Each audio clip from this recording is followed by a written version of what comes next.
ఎక్కువ దృశ్యం ముందు ఉండి ప్రయోజనం వెనక ఉంటుంది. చిన్నప్పుడు ప్రయోజనం ముందు ఉండి తర్వాత దృశ్యం ఉండేది. ఎందుకంటే అప్పుడు స్మార్ట్ ఫోన్స్ కూడా లేవు కాబట్టి నేను ఇవాళ కార్తీక మాసం చేసుకున్నాను, కార్తీక పౌర్ణమి చేసుకున్నానని చెప్పి ఫోన్ సెల్ఫీ తీసి ఇన్స్టాగ్రామ్లో పెట్టి దానికి ఎన్ని లైకులు వచ్చినాయా అని ఎదురు చూసే ఆ కంగారు అప్పుడు లేదు. కాబట్టి అదృష్టవశాత్తు మేము పల్లెటూరులో పెరిగాం కాబట్టి ఆ కల్మషం లేని కార్తీక మాసాలని ఎక్కువ జరుపుకుంటాం.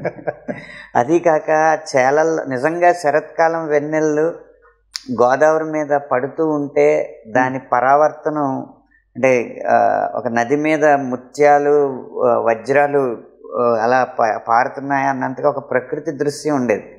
అదే ఒక కోటి దీపోత్సవంలా కనిపించేది. ఒక్కొక్క కిరణం మళ్ళీ పరావర్తనం చెందడం ఒక్కొక్క దీపంలో అనిపించి ఆ గోదావరిని చూస్తేనే కోటి దీపోత్సవం లాగా అనిపించేది. ఇప్పుడంటే ఇన్ని వర్షాలు పడినా పెన్నా నది కొద్దిగానే నిండింది. నేను ఇందాక రైల్లో వస్తా చూశాను. కానీ అప్పుడు ప్రకృతిని గౌరవించే రోజుల్లో పెన్నా నది కూడా జీవనదిలో అలా ప్రవహిస్తూ ఉండేది. ఈ కార్తీక మాసం వెన్నెళ్ళు ఇక్కడ కూడా అలా పరావర్తనం చెంది ఆ వజ్రాలు ముత్యాలు ఆ నదిలో కూడా కనిపించాయని నేను అనుకుంటున్నాను. ఆ ఆనందాన్ని ఎక్కువ పొందాలి ఈ ఆర్భాటం కంటే.